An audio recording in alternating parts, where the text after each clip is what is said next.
We often see on TV devastating disasters, car wrecks, water rescues, and shootings, but in real life, the emotional weight behind it all is entirely different. And for firefighters, talking about what they see every single day on the job isn't their favorite topic.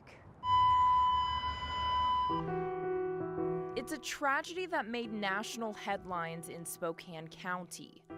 4 students shot and one of them killed at Freeman High School. It hit too close to home, even for firefighters. Some of our state troopers, they have kids that go to school here. But watching the coverage, you may have missed what was said by Spokane's fire chief in that moment. That's a lot to take from a first responder's perspective. It's not just Freeman. There are a number of traumatic events, as many as 2 a day according to the chief, and in bigger cities, that rate of horrific calls is even more frequent. Taken together, the country is now facing a first responder crisis. Legions of firefighters and EMTs themselves in need of rescue. The International Association of Firefighters partnered with media outlets across the country and sent anonymous surveys to firefighters. They received 7,000 responses.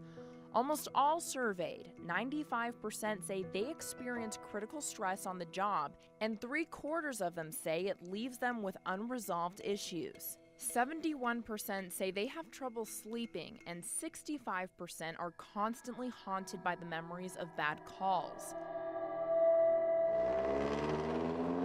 These 3 firefighters sat down with me, opening up to an internal struggle that many firefighters deal with. For me personally, children are my biggest probably issue, where you might have a child that has had a horrific incident or accident or trauma. It impacts us differently. It's a lot of times an accumulation of smaller issues that just happen over and over and over throughout a career. Mike Bacon, Randy Marler, and Cal Lindsay have worked for years as firefighters, helping their community. The public, they call 911 typically on their worst day of their life.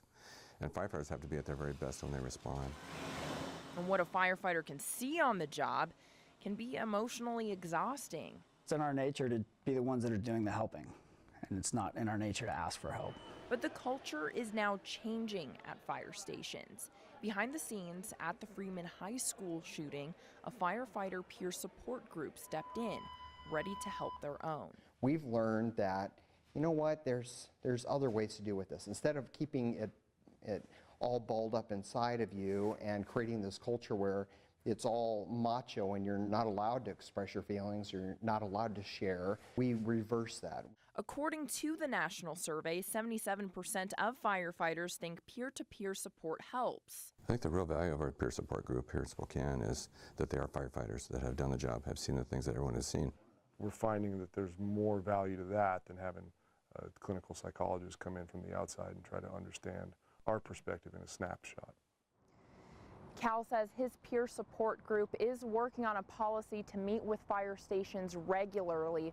Also, when new firefighters join a fire station, PTSD awareness is a mandatory part of orientation. Reporting in Spokane, Andrea Olson, KHQ Local News.